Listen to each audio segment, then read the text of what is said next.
Well, because the bottom line is if you don't have innovation, you don't have new concepts, and I'm going to define innovation as not just developing the concepts, but moving them forward to the marketplace. There's no way for your market to grow. There's a classic study done by the London School of Business, and what it looks at is two options. One is you innovate, and the other is you go out and just buy, and you grow through acquisition. And the reality is what it shows is in the short term you can grow through acquisition. That makes a lot of sense. But what happens is you reach a growth curve where it just literally levels off, and then you go away. You're bought out by somebody else because you forget, you literally lose the ability to innovate. So now, rather than taking 6 months to get a new product out the door, it takes you 3 years. So you go away. So that's why you've got to be able to innovate. Yes, you can go through merger and acquisition, but you need to be able to innovate in order to keep going, or the reality is you're going to go away as an organization. So.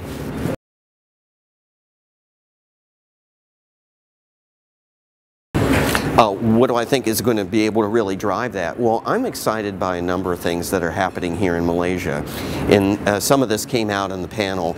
I think it's wonderful what's happening with the whole intellectual property area, because for some of this stuff, especially stuff that's going to take a while to market, you've got to have intellectual property protection.